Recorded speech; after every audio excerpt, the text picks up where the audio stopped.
खुलुमबाय, आं उदांस्रि मोसाहारि। बड'लेण्ड बुब्लिनि जानानै बयखौबो बरायना लाबाय। दिनै 31 मे 2024। नोंथांमोननो बड'लेण्ड बुब्लिया दिनैनि साना मा मानि थाखाय मिथिजायो एबा दिनैनि सानाव मा मा हाबाफारि फालिनाय जायो नोंथांमोननो फारि फारि बड'लेण्ड बुब्लिया फोरमायगोन। दिनैनि सानखौ वर्ल्ड नन टबेक' डे एबा एन्टि टबेक' डे महरै फालिनाय जायो।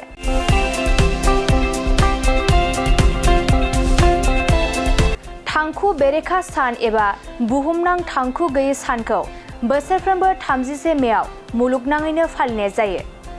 दिनैनि सानाव सुबुंफोरखौ सावस्रियाव थांखुनि गाज्रि गोहोमफोरनि बादै सांग्रांथि आरो सोलोंथाइ होयो। थांखुआ जोंनि देहायाव कार्डिय'भास्कुलार बेराम, केन्सार, हाथाइ गाज्रि जानाय, हाथाइफोरनि दाग बायदि जाहोयो। बेनि अनगायैबो दिनैनि सानखौ national smile day, national autonomous vehicle day आरो नेशनेल सेफ इउर हियारिं डे महरैबो फालिनाय जायो।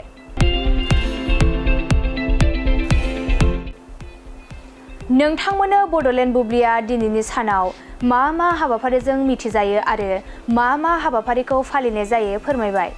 गोजोन्थों। गोजोनथाव खौरां, नोंथांमोननि थाखाय मोनसे गोजोनथाव खौरां लानानै फैदों। उदालगुरि जिल्लानि सिङाव थानाय डिमाकुसि नोगोराव नोंथांमोननि थाखाय अर्डाब दा बड' किटचेन मुंनि गंसे गोदान हटेला गोजोनथाव खौरां लानानै फैदों। नोंथांमोना बे अर्डाब दा बड' किटचेन हटेलाव साहा, कफि, आइसक्रिम, फास्ट फुड, आखाइजों बानायनाय ग्रिन टि, न'आव बानायनाय आसार, गाइखेरनि एन्थाब आरो ओंखामजों जेरै अमा, दाउ, बोरमा, साम', खुसिया, अमा गोरान, नाफाम बायदिसिना बर'नि ओंख्रिखौ बे अर्डाब दा बड' किटचेन हटेलाव जानो हागोन। अर्डाब दा बड' किटचेन हटेला डिमाकुसि सेन्ट्रेल बेंकनि खोलाहा बरुवा रेडिअ' मबाइल गलाजों नांजाबनाय।